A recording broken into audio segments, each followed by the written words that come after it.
adalah memberikan penjelasan hukum kepada publik. Iya. Bukan hanya melakukan pembelaan meskipun Tidak menutup tidak ada. kemungkinan. Masa Anda membela orang tanpa argumentasi? Uang gitu? negara kamu bisa hambur-hamburkan begitu aja. Dibutuhkan dong Kalau kecerdasan private berkali-kali kan uang itu, siapa gitu yang loh. dipakai? Oke. Yang Bisa dibutuhkan saja di demo adalah loh nalar mereka. hukum. Saya enak udelnya. Jadi selama pra peradilan masih berlangsung, pokok perkara tidak bisa disidangkan. Tidak, bukan itu yang saya mau ngomong. Dia bisa saja mengajukan itu. Kan sudah jelas dalam semanya. Ketaraan Mas Gibran ya dikeluarkan oleh Kemendikbud waktu itu yang ditandangani oleh SES Sekretaris Ditjen Sekretaris Ditjen Dikdasmen, sorry. Dan itu menurut Ibu lahir dari Permendikbud yang belum ada. Ya. Itu dari mana buktinya? Jadi kami kan persiapan di PT UN. Oke. Jadi waktu persiapan itu datang orang dari Kemendikbud gitu. Oke. Jadi kami tanya, ini dasar hukumnya apa ya? Disebutkanlah tadi Permendikbud nomor 24 tahun 2019. Kami cek, memang kayaknya Permendikbud itu disiapkan untuk suratnya Dasar hukum Mas ini. Gibran Ternyata gitu. Setelah dicek, nomor berapa tadi? 2019. Nomor 24 tahun 2019. Keluarnya 2 hari setelah tanggal penyetaraan Ya, itu. pengesahannya. Oke. 8. Jadi kalau Mas Gibran tanggal 6 Agustus, ini suratnya 8 Oke, Agustus. Nanti, tentu bisa ditanyakan dari nanti satu waktu kita akan undang dari Kemendikdasmen ya. Ya. Kementerian Pendidikan lah kita sebut. Ya. Nah, ini hal yang kedua yang kemudian tidak ada centang dan ada centang dan Ya. seterusnya. Apa yang mau jelaskan di sini? Sebelum lupa ya, ini semua adalah kumulatif. Jadi bukan alternatif. Harusnya dan. Harusnya semua ini ada. Harusnya kalau ini harus semua ada, baru surat keterangan penyetaran ijazah. Jadi kalau nggak ada centang nggak ada gitu ya. Menurut logika kita kan begitu, kalau nggak ada centang nggak ada. Oke. Ditambah lagi ini loh, apa namanya, yang diberikan oleh Komisi Informasi Pusat itu cuman screenshot, jadi pas mau cari lihat nggak bisa. Benar nggak ini ada datanya gitu? Ini dari mana? Dari KIP. Website. Oh bukan, ini bukan website terbuka ya? Bukan. Oke, KIP. Ya, jadi ini saya dapat data dari KIP yang diterima oleh Dr. Bonatua. Oke. Gitu. Jadi saya tanya sama Bonatua, ini benar seperti ini bentuknya. Kita mau lihat dong. Hanya dokumennya ini, bukan Iya. bukan berupa link misalnya. Bukan. Hanya dokumen. Iya. Apa namanya? Screenshot lah. Iya, screenshot. Makanya saya bilang sama Pak Bonatua, Pak, tolong dong itu dimintain yang lihat itu kan. Ini loh Mas, yang lihat itu kan. Kalau ada kan kita nggak penasaran kan. Oh benar ada. Oh, saya sendiri, saya ini hadir waktu pestanya Kaisang dan sempat ngobrol sama Gibran gitu. Jadi artinya saya nggak punya antipati loh kepada Gibran atau siapapun. Sekali lagi kebenaran namanya aja di surat itu Gibran. Kalau Andi Aswad lu gua kejar di nama itu. Boleh. Ya. Mas Andi aku mau nanya dong, di rumah istrinya pendiam ya? Situ bawel banget sih.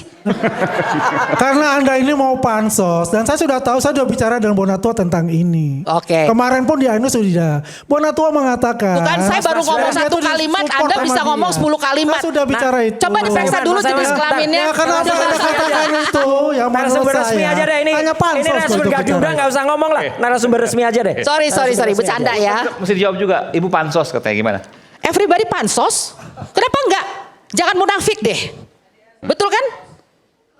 Apalagi kamu Andi, pansos. Pansos dari mana? Saya 2024 sudah membela Pak Jokowi sebagai jubir Pak Jokowi. Ya, kamu Anda ini baru Mas Aiman udah deh. ketika masuk ya. Pak Bonatua sudah bicara sama saya, Pak Bonatua Gak untuk diundang itu. gak usah ngomong deh. Gak diundang gak usah Mereka ngomong. riding the wave. Gak diundang gak usah ngomong. Ya, udah. apa dari Narasumber resmi program aja deh. apapun penelitian Bonatua ini mereka riding the wave semua. Oke, baik. Oke. Silakan. Kembali ke pokok ya. Orang gak diundang gak usah ngomong deh Mas Aiman. Udah. Oke. Narasumber resmi aja. Jadi sekali lagi makanya saya datang ke PT UN, saya minta ini diperjelas, dilengkapi data-datanya gitu. Kenapa? Karena sebenarnya dengan seperti ini, menurut saya Gibran juga nggak enak gitu kan. Karena mungkin saja dia sudah memberikan data-data ini, tetapi kementerian tidak membukanya kepada pencari informasi publik. Gitu loh. Bisa aja, kita kan nggak tahu. Makanya kita ke PT UN untuk menyatakan bahwa benar nggak ini ada. Mana dokumennya? didaftarkan ke PT UN. Ya. Udah, kita tanggal 26 besok udah sidang terbuka pertama. Oke, 26 Besok hari Kamis. Agustus. Iya. Oke, Ya. baik. Jadi sekali lagi saya tidak suuzon ya gitu. Bentar, di Enggak. PT UN itu apa yang mau diuji? Ini semua ada nggak barangnya? Oh, minta PT UN untuk membuka. Iya. Jadi kalau putusan PT UN harus membuka, maka siapa yang harus membuka nih? Kemendikdasmen. Oh, I see. Kan saya tergugatnya Kemendikdasmen. Oke. Dalam hal ini Jadi semua data-data harus dibuka. Scan ijazah SMP Ya. harus dibuka oleh Ya. Kemendikdasmen. Scan ijazah diploma atau sertifikat Ya. atau dokumen hasil belajar sesuai dengan jenjang bla bla bla harus dibuka. Ya. Scan transkrip nilai harus dibuka. Ini SMA berarti ya atau setara SMA? SMK. Iya, setara SMK Ya. yang dikatakan misalnya di UTS Insearch. Ya. Oke, itu harus dibuka oleh Ya. Kemendikdasmen saat Iya. ini. Iya. Karena inilah sebenarnya yang jadi persoalan gitu loh. Kalau ini dibuka oleh Kemendikdasmen, saya rasa udah nggak ada masalah. Artinya surat kesetaraan itu valid gitu. Jadi sebentar gini, kalau ijazah Pak Jokowi yang Mas Roy permasalahkan itu yang diminta membuka UGM. Kalau ijazah Mas Gibran Kemendikdasmen. Ya. Oke. Karena yang mengeluarkan surat keterangan kan Kemendikdasmen. Ya. Gitu. Dan terima kasih karena surat ini sudah terbuka sejak dari dibuat 2019 sampai 2026 ini informasi yang dikecualikan. Sampai Dr. Bonatua harus sengketa ya di KIP baru ini dibuka. Gitu. Jadi sekali lagi saya ini ibu-ibu dunia pendidikan, saya bukan politikus. Bentar, saya mau tanya dulu. Kalau tanpa, mungkin Anda bisa menjawab. Kalau tanpa PT UN, apakah dokumen-dokumen yang diminta oleh Bu Mercy ini merupakan dokumen yang dikecualikan atau tidak boleh dibuka misalnya? Sebenarnya dalam putusan KIP untuk Bonatua ini sudah dibuka, surat keterangan yang diberikan, yang ini belum. Oke. Nah jadi ya itulah kalau kita melalui prosedur keluarnya tuh dicicil dan kita menjadi lama kan. Sebenarnya yang bisa membuka sudah hanya Dikdasmen, Mas Gibran. Oke. Enggak katakan Ada dokumen dari dia juga. Apakah Kemendikdasmen ketika membuka itu ada yang dilanggar? Kalau tidak ada, Tidak ada kan ini Berarti harus ada KIP sudah memutuskan bahwa ini terbuka. berarti Informasi Kemendikdasmen publik. kalau membuka semua ini nggak ada masalah. Tidak, sudah diputuskan dalam putusan Bonatua kan. Oke, Makanya untuk- kita dapat surat keterangannya kan. Tapi Ya. dasarnya kemudian tidak diberikan. Tapi perlu saya untuk masyarakat juga yang digugat oleh Ibu Mercy kebetulan saya baca Ya. itu adalah surat keterangan penyetaraannya. Ya. Ya, nah Syarat-syarat bahwasanya- tadi? Iya, yang Oke. tadi setara SMK tadi itu. Bahwasanya kemudian dalam proses gugatan ini perlu dibuka, ini kan di dalam Undang-Undang Administrasi Pemerintahan nomor 30 tahun 2014 itu diatur bahwa yang disoal dalam katun keputusan tata usaha negara itu adalah prosesnya, Ya. substansinya dan berwenang atau tidak. Nah, Oke. karena prosesnya harus ada dokumen-dokumen ini, maka dalam proses jawab menjawab pembuktian nanti ini menjadi mesti disampaikan Ya. oleh pihak-pihak tergugat. Dan sekali lagi Kemendikdasmen tidak ada melanggar apapun ketika membuka ini. Tidak. Membuka scan ijazah SMP, Tapi yang Mas kemarin Gibran saya dan sampaikan seterusnya. juga di satu kesempatan, biasanya kemudian berbagai cara dilakukan untuk tetap menutup. Apa? Pak Subhan pernah menggugat ke PT UN. Gugatannya tidak persis sama, tapi akhirnya di NO karena PT UN bilang ini masalah pemilu, bukan kewenangan PT UN. Oke. Ada bisa jadi argumentasi dan rumus jurus yang sama itu juga akan terkena kepada Bu Di PT UN. RC di PT UN. Itulah yang kita sebut prosedur-prosedur semacam ini dipasang sebagai tameng, benteng, pagar justru untuk menutup gitu. Ya, oke. Gitu. Oke, padahal ketika dibuka langsung tanpa PT UN bisa. Bisa. Oke. Kalau Tanpa ini PT sudah UN tuh terbuka, bisa. kalau ini sudah terbuka, ya cukup kita paling yang tidak dicentrang aja gitu. Tapi masalahnya ini semua adalah kumulatif. Dan satu lagi, kebenaran Mas Gofur ya, waktu sidang KIP hadir kan waktu itu, mungkin bisa Silakan dikuasa. dijawab, Mas Gofur. Mungkin bisa dijelaskan. Jadi ini sebenarnya yang menjadi ya kuasanya Bonatua. Oh, Jadi oke. ini yang menimbulkan pertanyaan dan pengetahuan. Dan satu lagi dalam kesempatan ini saya mau katakan bahwa saya menggugat karena saya melihat ini adalah surat jalan pintas kalau menurut kami ya, karena ini tidak dijelaskan gitu. Nah, Jalan dalam pintas maksudnya dengan dibukanya surat ini menjadi jelas. Iya. Apakah surat penyetaran itu sah atau tidak? iya. Oke. Betul. Nah, selama ini tidak dibuka atau seperti yang Pak Denny tadi katakan ini setengah mati akan ditutup-tutupi, itu akan menimbulkan dampak buat pendidikan. Kenapa? Pertama, saya sudah kedatangan anak yang mengatakan, ini kan isu ini udah mulai beredar kan, yang mereka katakan, Bu, ternyata bisa ya tinggal sekolah grade 12 di luar negeri. Maksudnya tinggal sekolah sama siapa? Maksudnya mereka tidak harus 3 tahun di Indonesia, Oke. cukup sekolah atau kursus bahasa Inggris seperti tadi informasi 6 bulan di luar negeri, Iya. datang ke sini untuk minta surat kesetaraan SMA. Itu real, sudah ada anak-anak sekarang. Terus yang kedua, saya sih melihat di sini ada persoalan yang lebih penting ya. Apa itu? Artinya pendidikan Indonesia terpuruk sekarang. Ya, diakui atau tidak pendidikan Indonesia terpuruk. Kemudian kondisi Indonesia khususnya pendidikan darurat. Peringkat PISA kita rendah, Bisa tuh skor bisa membaca ya? ya, membaca dan berhitung. Ya, oke. Anak SMA kesulitan membaca dan berhitung dasar. Dan di tengah itu kita masih harus melawan rektor yang jual kursi kedokteran, jaksa pemeras, hakim jual beli vonis, wakil rakyat tidak peduli pada problema rakyat, termasuk DPR yang kelihatannya tidak terlalu antusias untuk kasus-kasus yang menjadi concern rakyat. Nah, termasuk concern ijazah presiden dan wakil presiden. Padahal ijazah adalah kehormatan hasil kerja keras, bukan surat keterangan abal-abal. Jadi dalam kesempatan ini kepada Majelis PT UN saya sampaikan yang kami perjuangkan adalah generasi muda yang menolak jalan pintas. Mari kita menjadi bagian pembela yang benar, beretika, bermoral, dan berintegritas. Itu misi kami gitu. Jadi sekali lagi kami datang ke PT UN berharap ini semua ada buktinya. Kalau ada si A, si B ngomong ini ada bukti apa gimana, lupakan saja karena dia tidak penting. Yang penting adalah kementerian harus bisa membuktikan bahwa ini benar. Terus yang kedua, saya melihat bahwa yang seperti ini loh, sedikit aja pertanyaan ya. Di sini kan ada nama lengkap gini. Ayah kandungnya dibuka, ibu kandungnya ditutup. Jangan-jangan Gibran ibu kandungnya nggak jelas juga ya? Wah itu nggak benar itu. Waduh, Bu, hati-hati loh, Bu. Nah, itu Hati-hati dong. Mungkin. Ya, hati-hati, Bu. Ya. Ini kan kelihatan nih kalau Ibu dipendek aja kan juga berarti nggak jelas maksudnya kiri. tujuannya di situ. Iya. Ini kan saya mungkin. Jangan bicara itulah. Andi Aswan lu periksa darah tinggi deh. Ya, Anda yang punya darah tinggi itu karena Anda Ya. berbicara itu ya. Mas tidak Aiman nih, masuk nih logika terus bicara sering begitu. ada orang nggak diundang ngomong nih, nggak usah deh. Ya, Seperti itu. makasih. Oke, silakan. Ya, makasih ya. Oke, Bu. Artinya tolong bantu Kok kami. nggak malu ya? Nggak Karena diundang di rakyat bersuara, tahu-tahu Siapa datang tidak ngomong. diundang? Saya diundang oleh Bung Nggak Aiman ada. untuk hadir di sini. Nggak ada. Karena Nggak Anda diundang mana? takut untuk Mana bertemu nggak ada saya layarnya, di nggak rakyat ada. bersuara. Nggak ada. Untuk membahas masalah Nggak ijazah ada, Gibran. nggak Anda diundang. sudah takut Nggak untuk itu. diundang, Maka nggak tidak diundang. boleh Andri Aswan flyernya ada untuk nama hadir di dia. sini. Ada Tapi nama saya Aswan diundang nggak? oleh Bung Aiman Flyernya untuk ada hadir nama, ada menjelaskan nama, kepada nggak ada, publik kan? atas Nggak ada, congornya kan? dia. Ada kan? Namamu juga Aswan, nggak ada Andinya. KTP-nya Aswan yang ngaku-ngaku Andi. Oke. Apa itu? Silakan. Nggak usah. Ya, Mas Aiman. Orang nggak diundang nggak ada di flyer. Tolong lihat flyernya. Sudah congormu Nggak diam, ada. congormu Udah diam, nggak usah congor. ngomong itu. Udah Itu congormu nggak usah diam. kasih mic itu. Ngapain itu kasih mic itu? Oke. Nggak usah Silakan, ngomong Bu tuh Sangaji.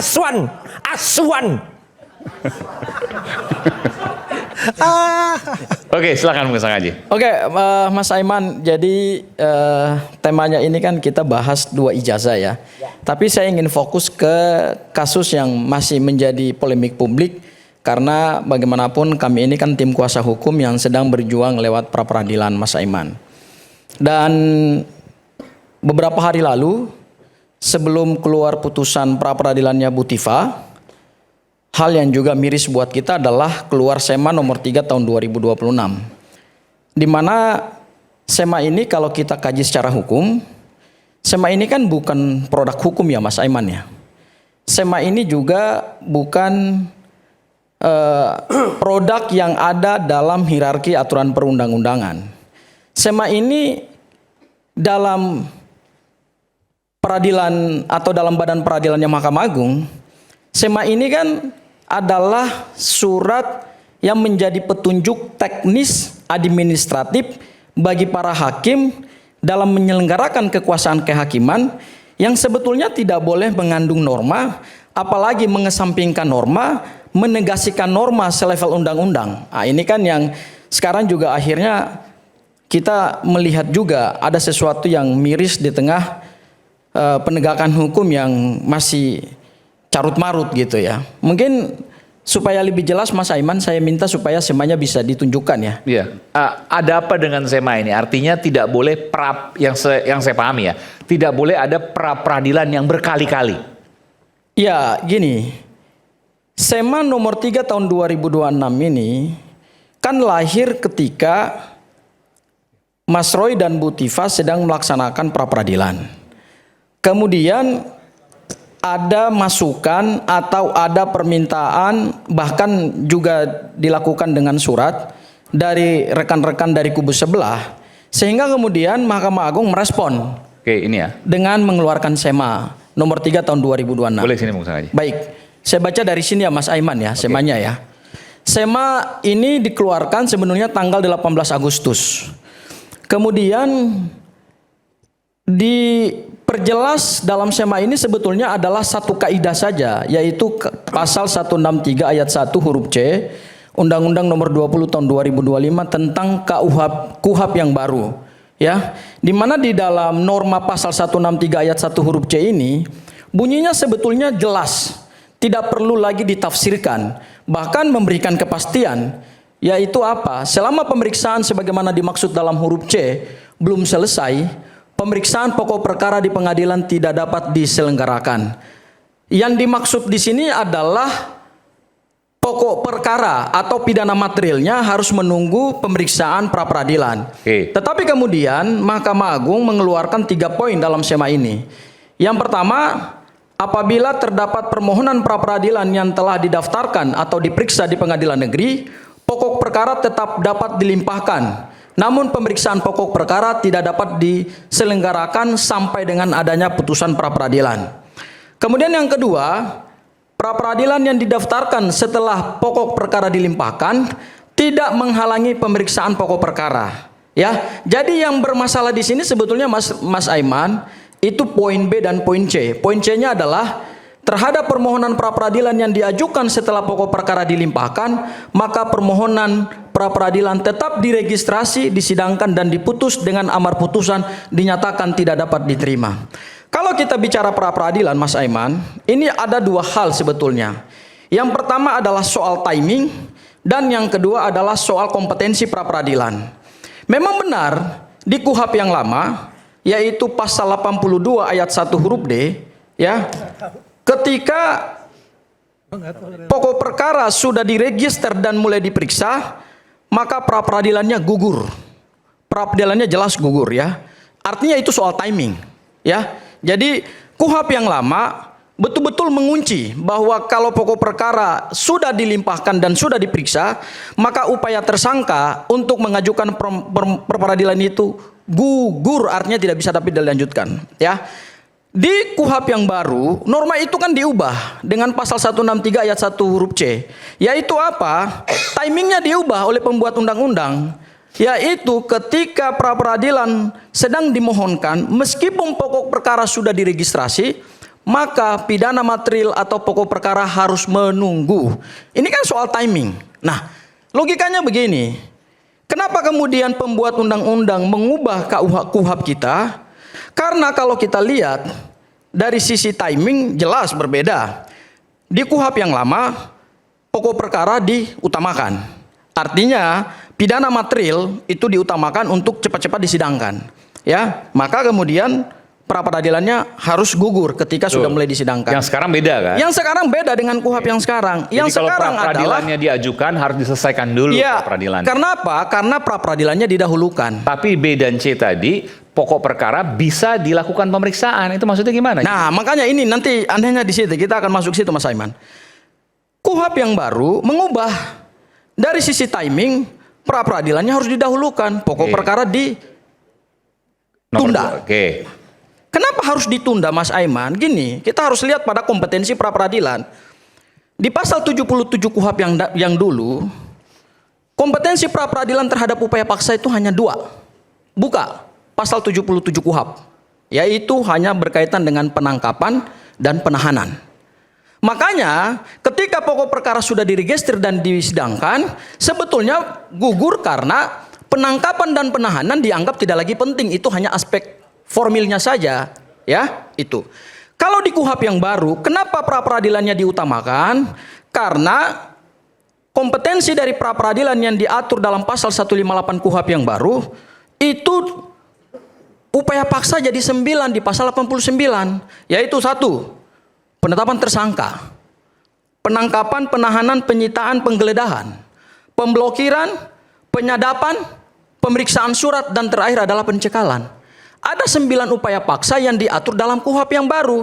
Yang paling krusial adalah soal penetapan tersangka, karena itu berkaitan dengan pidana material.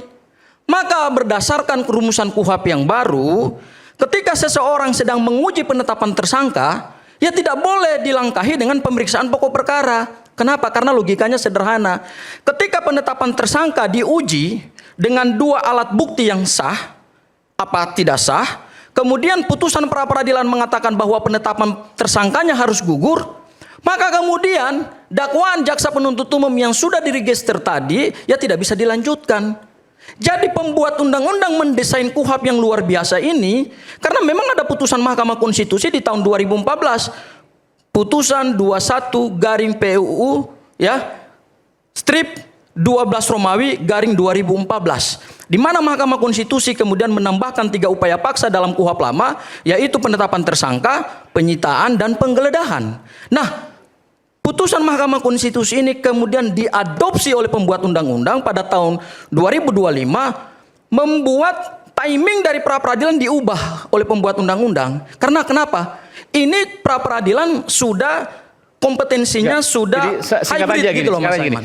Kalau dulu di KUHP lama, ketika pokok perkara sudah dilimpahkan maka pra peradilan tidak bisa dilakukan. Gugur, ya.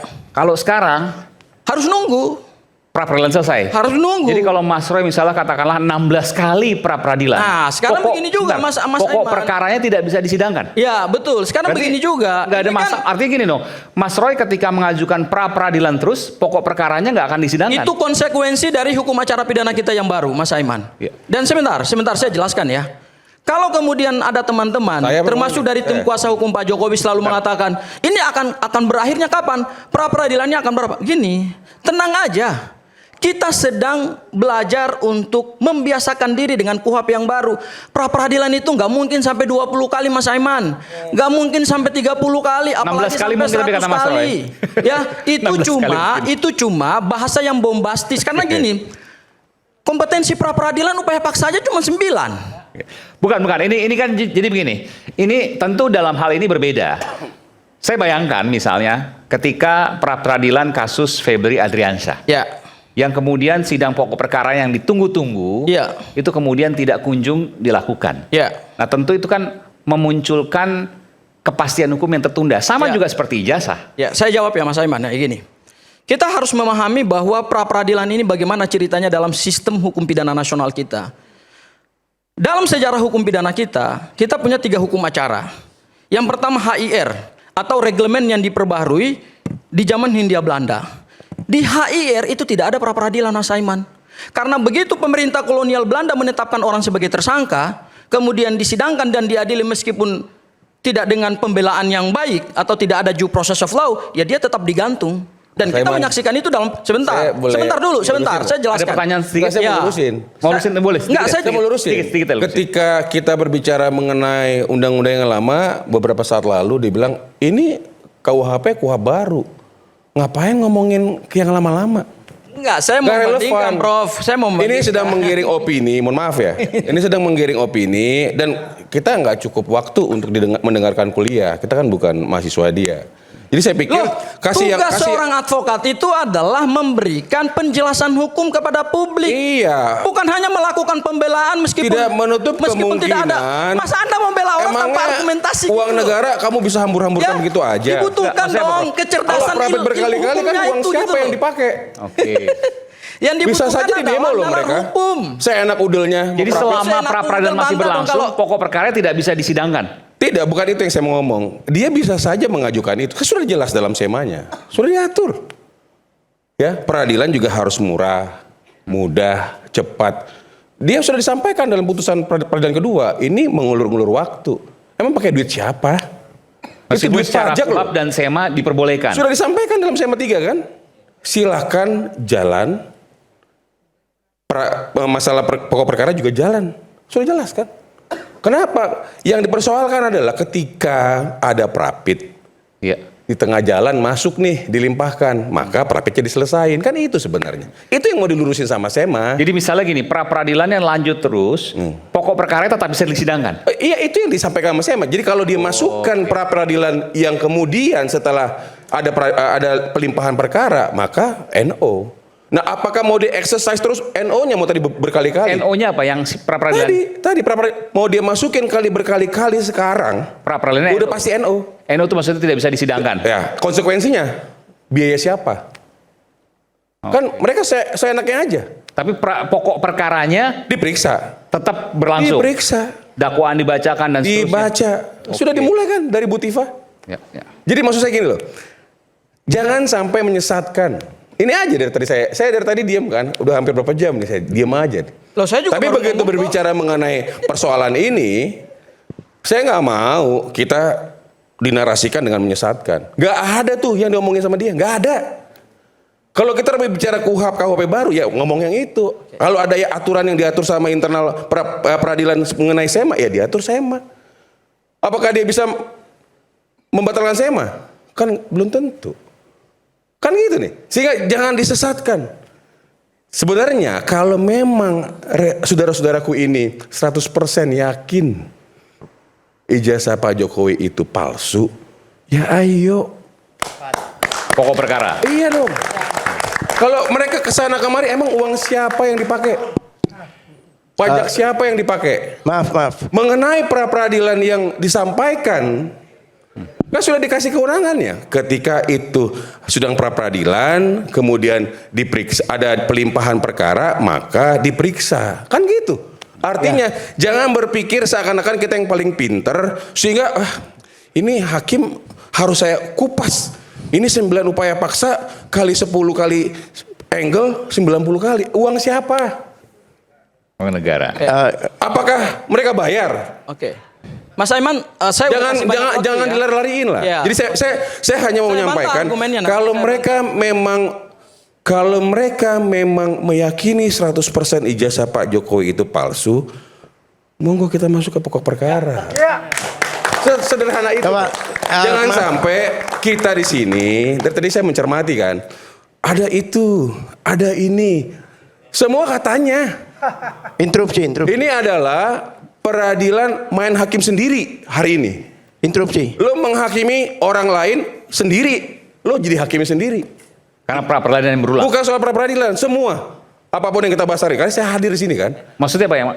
Termasuk yang Bang Denny juga seperti itu. Kan premis yang disampaikan beliau. Jika kan gitu nih. Tentang Mas Gibran. Sebenarnya Mas Roy juga demikian. Bu Tifa juga mengatakan, saya kan menyampaikan premis. Tetapi apakah premis-premis itu menjadi tuduhan? Ya kita tantang aja Bang Denny misalnya. Tuduh aja. Apakah nanti masuk ke dalam komponen pidana? Ya kita lihat. Kan gitu. Jadi gini loh. Jadi media ini harus kita bikin tenang. Karena kita ini datang bukan ingin menyampaikan kebenaran. Yang bikin nggak tenang, yang nggak nunjukin ijazah nggak jujur itu. Makanya masuk udah ke jelas itu. Jadi gitu loh. Mas, masuk ke perkara. Nggak menunjukin ijazah. Sehingga bilang jujur. jangan lari-lari. Nah. Dalam beberapa kesempatan dibilang, yang belok kiri belok kanan maka nggak jujur. Siapa yang belok-belok? Kita udah Nah, nunggu itu nih, yang nggak udah nunggu nih. nunjukin ijazah itu. Nunggu. Mas Tiba-tiba Aiman. nggak hadir. Maaf Mas Aiman. Mau dipertontonkan. Yang nggak ada di CLS siapa? yang- Mas Aiman, Saya mau jelaskan. Nanti saya berikan catatan. Nanti Yang janji Tolong, terus mau hadir nggak Mas hadir Aiman. siapa? Ya kan? Memang ini seru. Saya juga dari tadi itu seru. Ketawa-ketawa sendiri saya berdua nih, bertiga. Seru, bener. Bener, saya seru.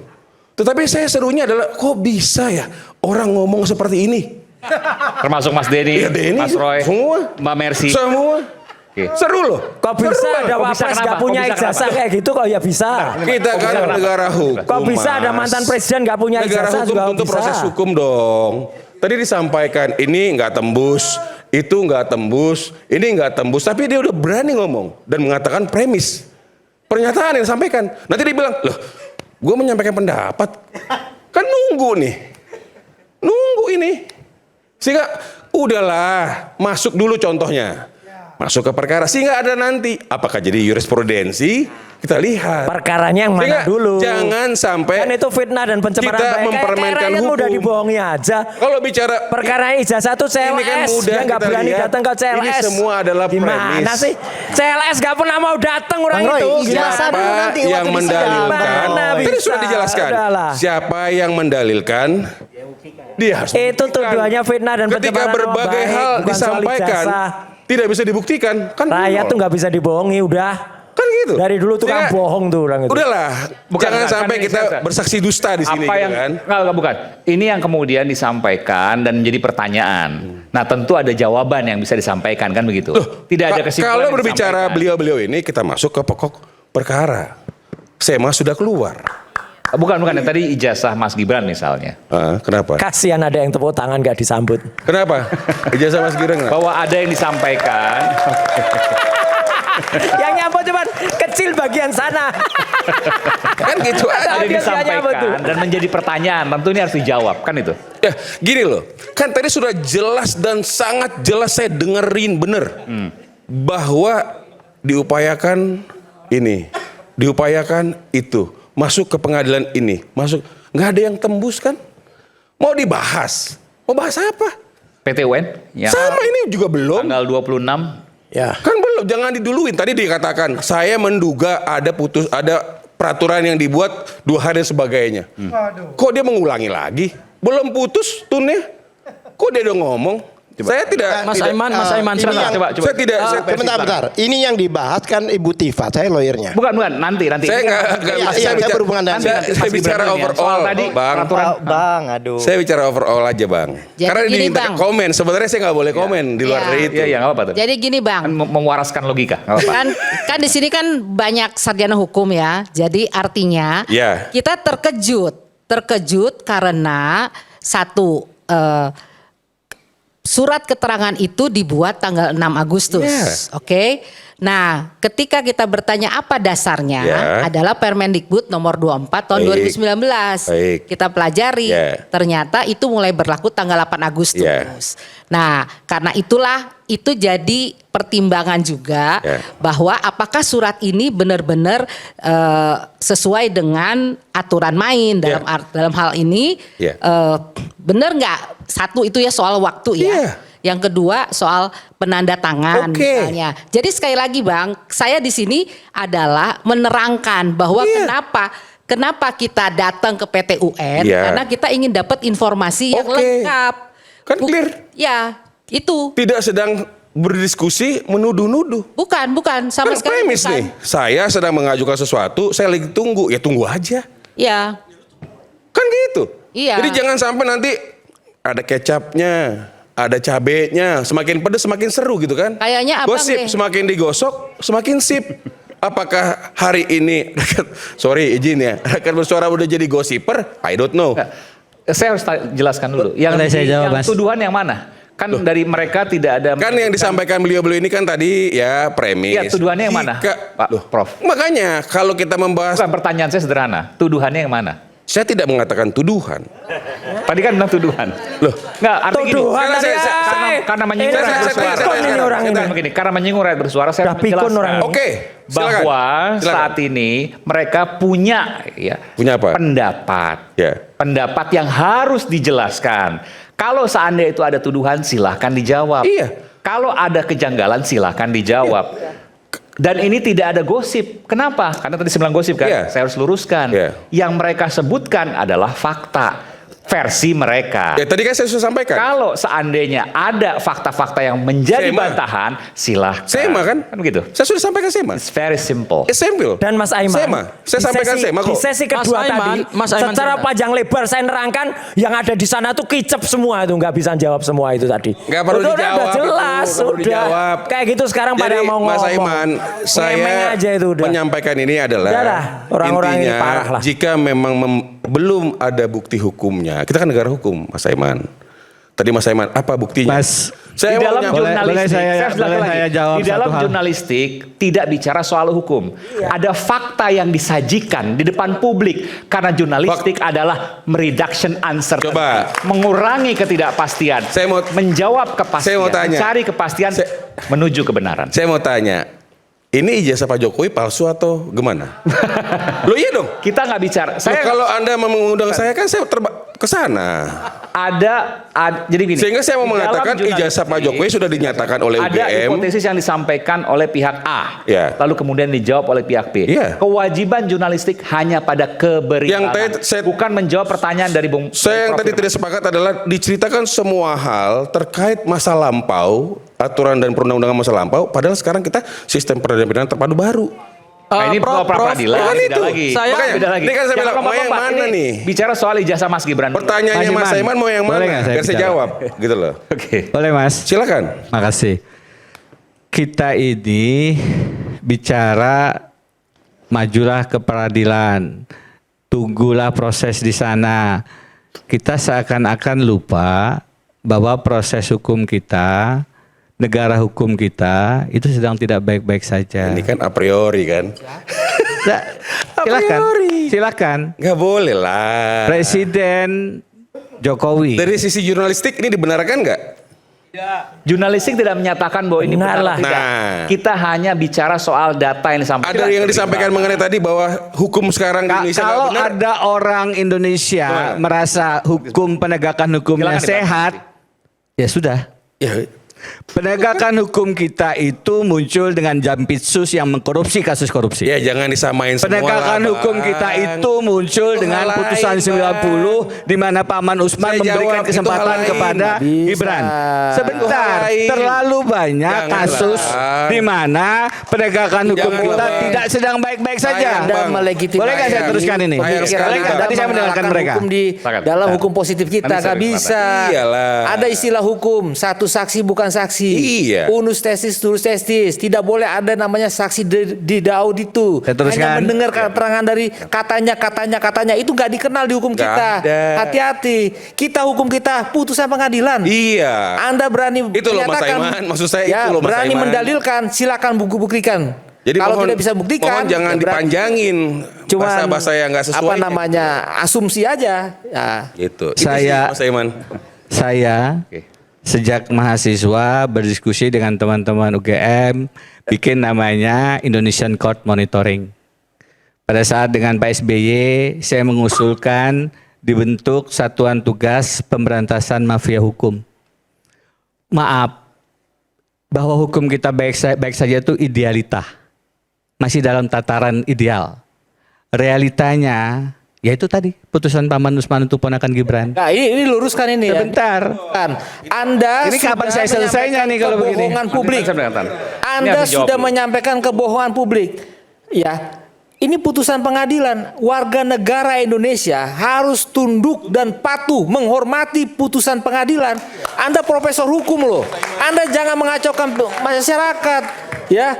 Kok Anda Jadi- bisa-bisanya mengatakan kembali lagi yang mengacaukan putusan 90? Di mana? Anda baca nggak putusan 141 tahun Silakan, 2023? silakan. Enggak, itu ada pertimbangan hukum halaman 51 yang menyatakan bahwa putusan 90 tidak bertentangan dengan prinsip negara hukum, tidak bertentangan dengan asas kepastian hukum yang adil. Ya. Diputus oleh semua Oke hakim lah. MK yang ada di MK 8 orang, kecuali yang mulia Pak Anwar Usman. Oke. Itu artinya tidak ada masalah dengan putusan 90. Anda harus Oke. paham itu. Anda jangan pelintir-pelintir hukum di sini. Oke. Ya. Terima kasih. Saya lanjutkan. Tolong jangan dipotong. Oke. Jadi kalau kita bicara hukum sakit atau tidak, silahkanlah kalau yang sebelah sana mengatakan tidak. Kalau saya dengan segala hormat melihat ada sekretaris Mahkamah Agung jual beli perkara, penanganan perkara di KPK-nya jalan, banyak sekali kasus-kasus yang menunjukkan penegakan hukum kita itu syarat dengan praktik mafia hukum dan mafia peradilan.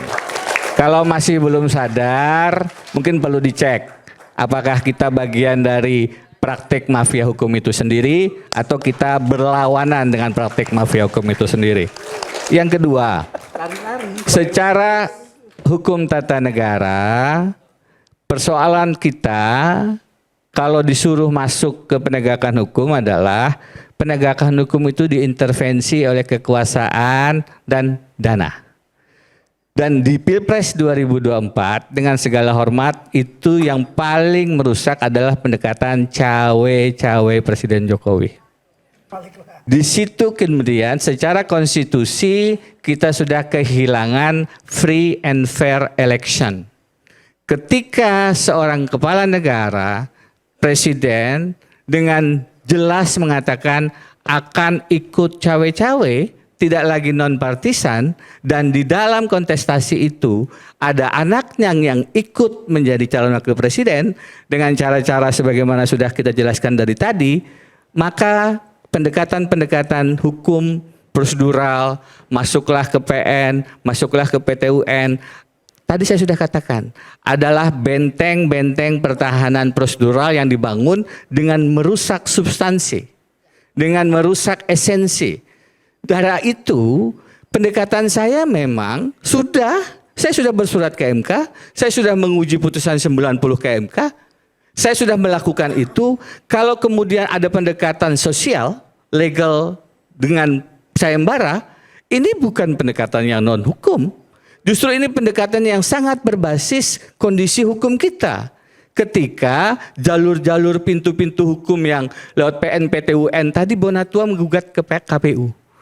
Ke DKPP ditolak, padahal jelas kenapa mau mengakses dokumennya Pak Jokowi, tidak bisa.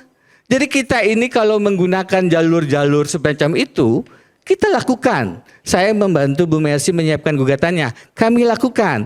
Tapi kemudian kalau itu dinyatakan di NO ditolak, ya memang seperti itulah sekarang kondisi hukum kita yang tidak sepenuhnya bebas dan mandiri. Bagaimana Anda bisa mengatakan kemerdekaan, kekuasaan kehakiman kita, independence of the judiciary itu bebas dari tangan-tangan kekuasaan, tangan-tangan praktik mafia hukum? Tidak ada. Maksudnya hukum kita sangat mudah diintervensi. Mas Aiman ya, mohon maaf nih. Apa yang disampaikan tidak bisa dilanjutkan karena tidak relevan. Iya, mohon maaf nih Mas Aiman. Dari tadi kan sudah disampaikan, sampai saya mohon maaf ya Mas Aiman nih. Saya bermohon maaf sama Mas Aiman. Karena kenapa? Saya tadi bilang gosip. Kenapa? Sudah disampaikan bahwa semua sudah diajukan, tidak relevan, tidak masuk, kan gitu. Disampaikan tadi yang Anda persoalkan itu mengenai election sudah lewat, diurusnya di MK, MK sudah memutuskan, sudah sah.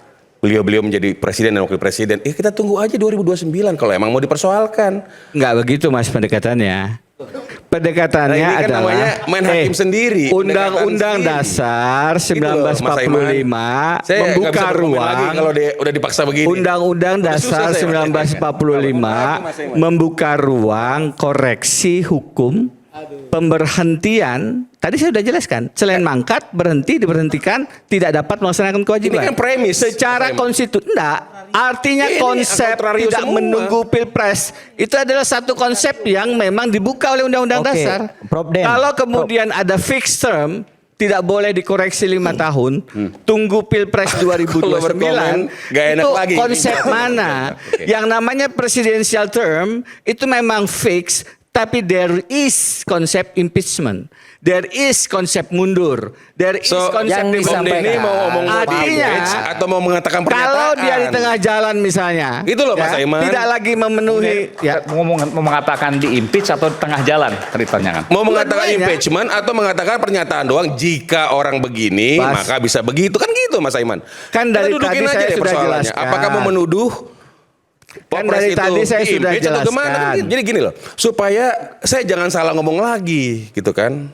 Jadi saya nggak salah ngomong terus nanti. Kenapa saya bilang salah ngomong? Yang jelas ngomongnya mau impeach siapa? Dong. Mas, dari tadi saya sudah jelaskan dari awal. Dengerin nih, baik-baik. Nah, ini gimana? Dengerin. Ya dengerin. Dengerin. Oke. Ayo dengerin. Bismillah. Bismillah. Ayo. Postulatnya, Ya. Mas Gibran ini sekarang bisa tidak membuktikan memenuhi syarat pendidikan Pernyataan kan? SLTA. Sudah selesai. Itu a contrario itu. Tidak selesai. Itu Bukan, saya nggak mau selesai. saya nggak mau di. Bisa itu. Loh, silakan. Saya katanya mendengarkan. Bukan. Saya mau mengatakan Anda menuduh apa tidak. Kalau Anda mau membuat suatu pernyataan, ya susah Mas Saiman. Kenapa saya Nanti saya bilang nanti menuduh? kan saya jika Kalau Apa beliau bedanya dengan tidak Pak Jokowi? bisa Di sini juga saya ngomong. menunjukkan ijazah bahwa beliau memenuhi syarat pendidikan SLTA sebagaimana diatur dalam Undang-Undang Pemilu, artinya kan tidak memenuhi syarat sebagai wakil presiden. Jika Itu sudah lewat.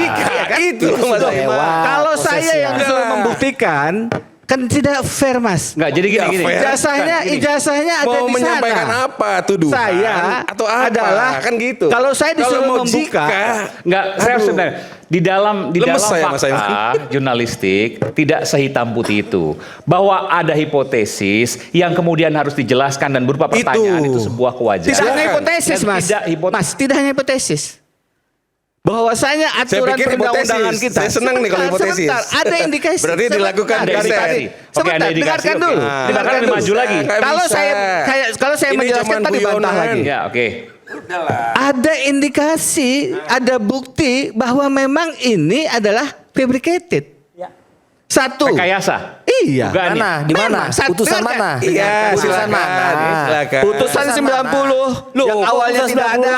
90? Dengarkan. Oke, kita kenal. Oke, Udah, udah, udah, udah. udah. Umur Gimana ini? 40 diubah menjadi tidak Oke. demi Mas Gibran. Udah selesai deh. Itu kan semua baik. Peraturan KPU nomor 19 tahun Udah, 2023 nggak usah ngarang-ngarang, nggak usah yang ngarang-ngarang tidak ada Anda. sebelumnya dalam peraturan pemilu sebelumnya. Udah, nggak usah bahwa ngarang-ngarang syarat Anda. itu harus SLTA. Saudara Mas Sekarang Denny. dengan Udah, peraturan KPU yang baru Oke, nanti dijawab. dibuat boleh tanpa menunjukkan ijazah SMA.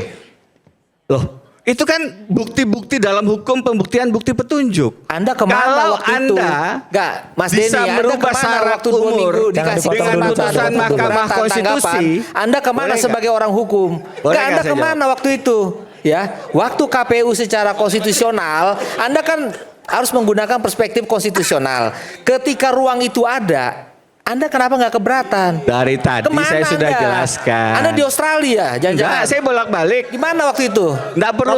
Saya bolak-balik, Mas. Oh gitu. Saya Ya 2019-20 kemana di kok sini. sekarang baru nongol gitu kan? Yang Ini sudah namanya lewat, orang sudah baru putusan. tahu itu bukan hanya Putusan saya, Mas. Pilpres itu sudah final. Final tidak bisa lagi dikoreksi, Oke, tidak bisa aku jelasin dulu, boleh nggak? dibatalkan. Satu, Nanti Mas. kita kembali saat lagi, tetap bersama kami di Rakyat Bersuara. Nanti saya berikan kesempatan Pak Bung Lecu.